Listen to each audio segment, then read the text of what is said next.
And finally, it's arrived. This is Inspire Fitness's FT1 bench. I picked this one because of the attachment here. It's gonna take a leg curl leg extension attachment or a preacher curl attachment. The leg extension, leg curl attachment has already been built.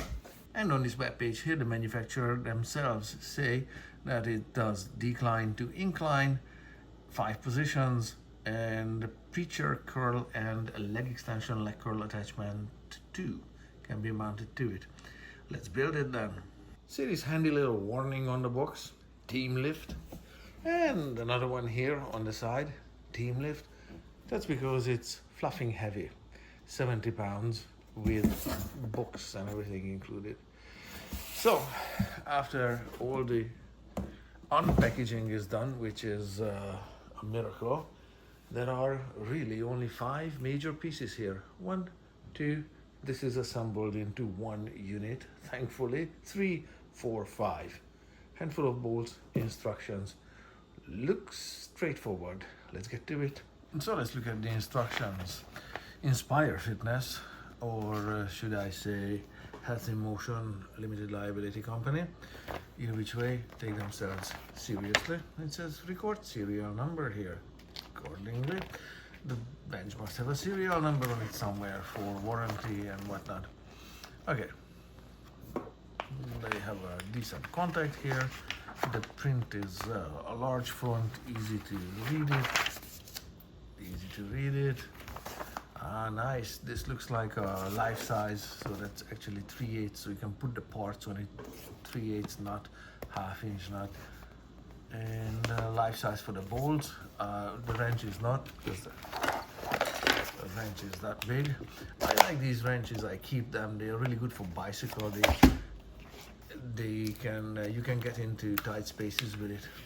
Nice tools. And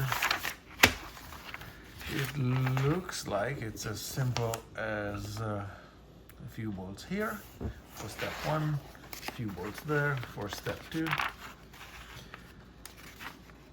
Nice big pictures.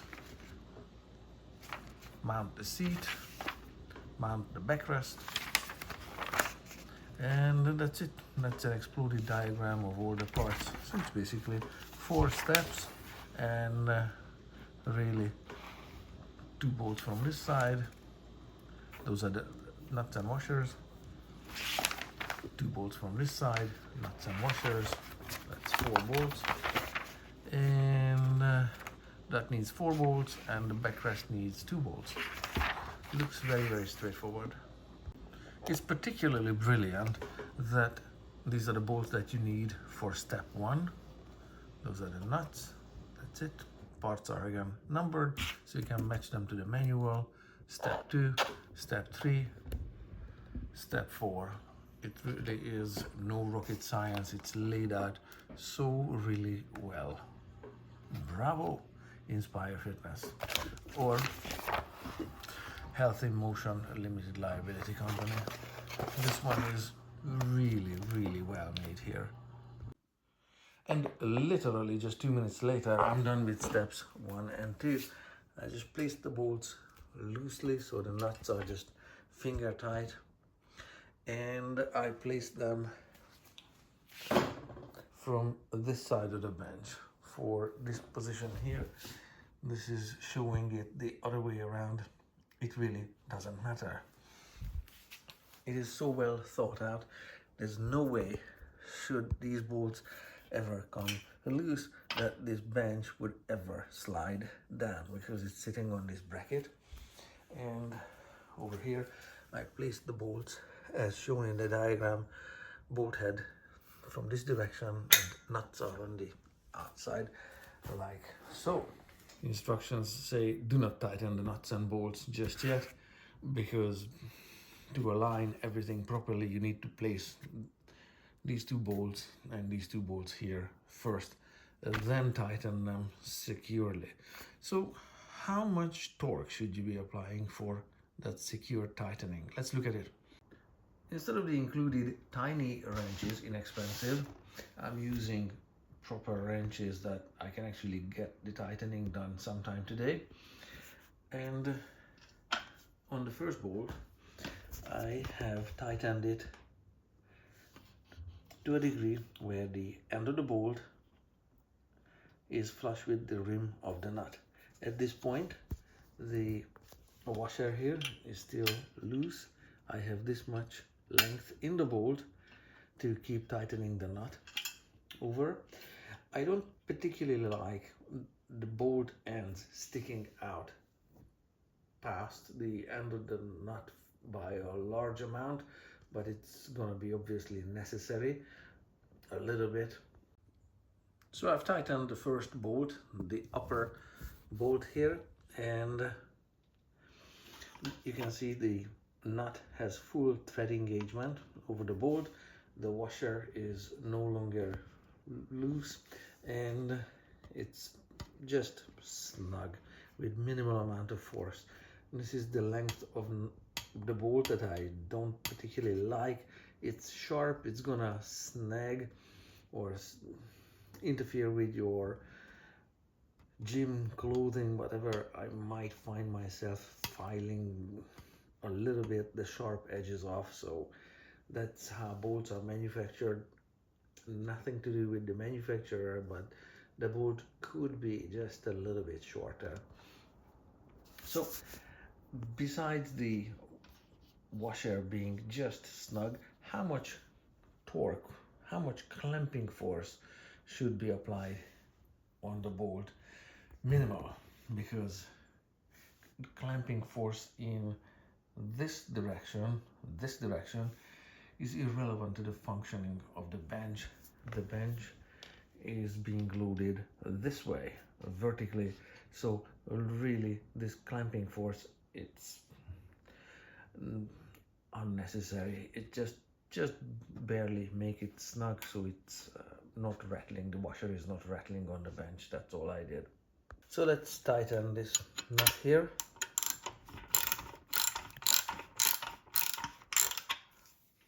The washer here is still loose at this point. It's snug now, and that's about it. How sharp is this?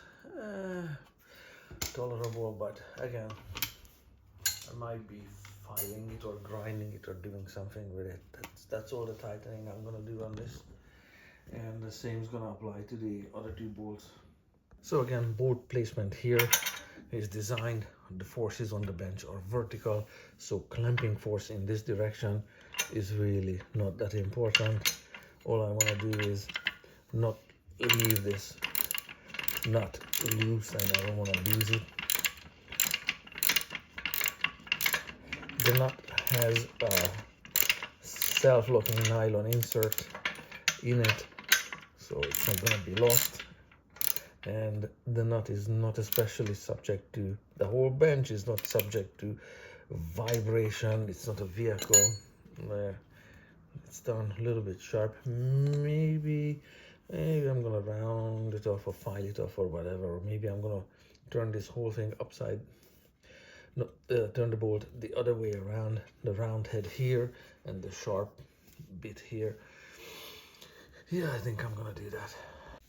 So I've turned this bolt around, and I'll show you what I mean by nylon insert. So on this nut here in my hand, you can see on the black nut this dark blue nylon insert that's being pressed into the nut. So this is a self-locking nut.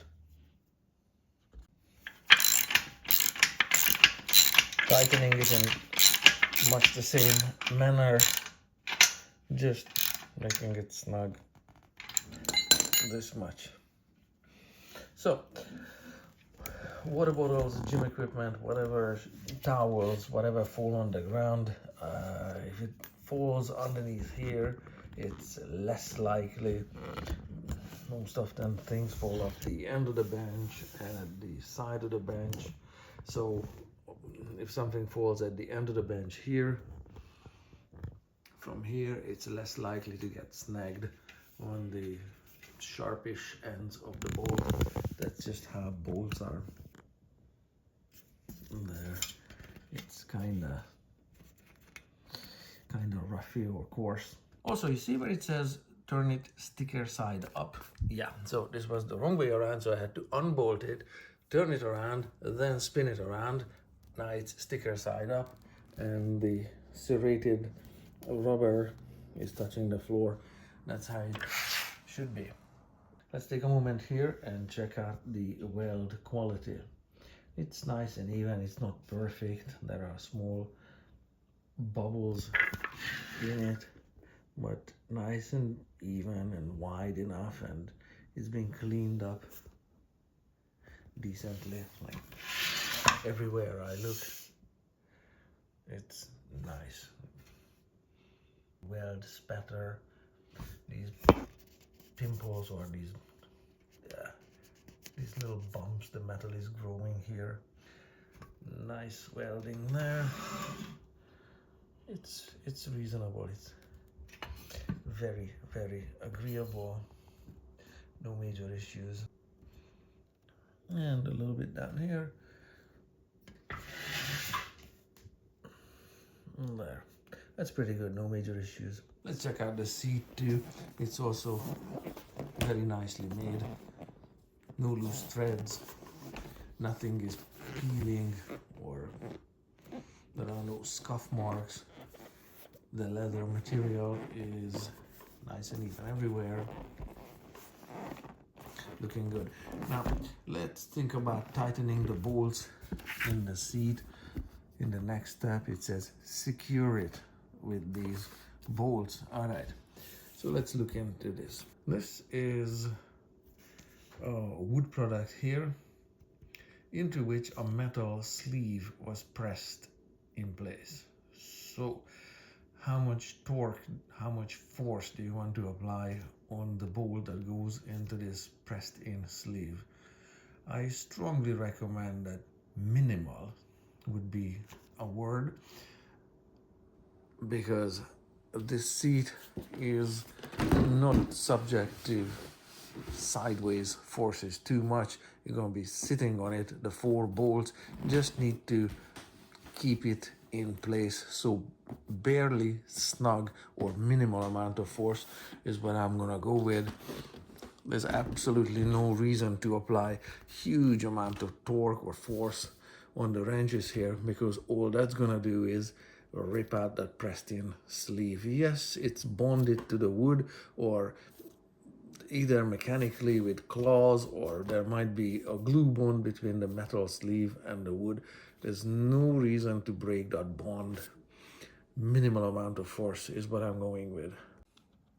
Now the instruction here is written really well, but if I can place one more point between A and B. So place the seat, yes, and just before you secure it with the nuts, just don't tighten the nuts and bolts yet. What do I mean by that? Place all 4 bolts just loosely like this, all 4 of them, to make sure that they line up properly. They are not cross-threaded. So all 4 of them are loose on both sides. That one as well, and that one as well. And then proceed on to tightening the nuts, and I'm just finger tightening everything just yet.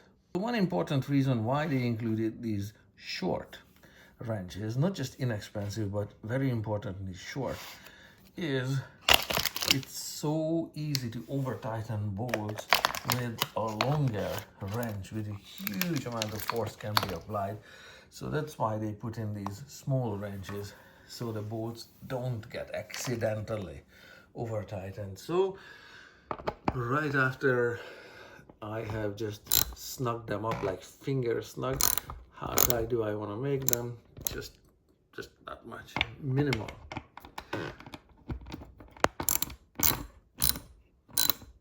There, really little.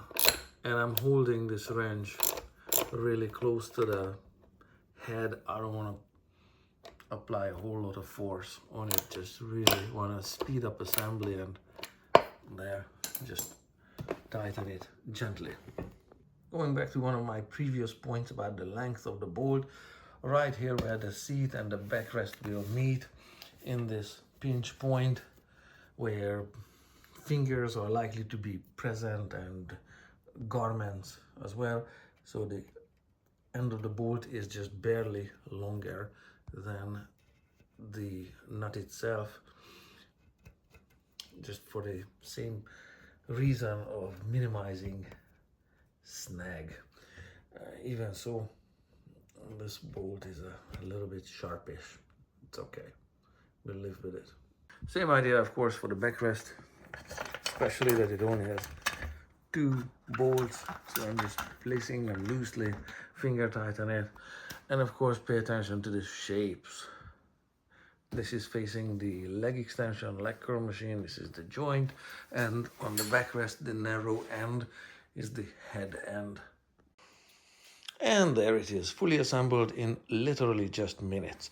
I don't mind being careful with the bolts and periodically tighten them and check them. I'd rather do that instead of replacing ripped out inserts from the seat or the backrest. Lastly, let's see if this leg extension actually fits. Okay, before you can retract the pin, this needs to be threaded all the way out. This is the only way to pull the pin back. 2 pieces fit together, so far so good. There is a max extension line on the post right there, and you can set it anywhere below the max mark. So I like the top of the pads about the same height as the top of the seat. That means that this pin is not engaged in any of the holes in this post, but that's just how it works for my liking. There I can put my legs underneath and do leg extensions. Done. I'm happy.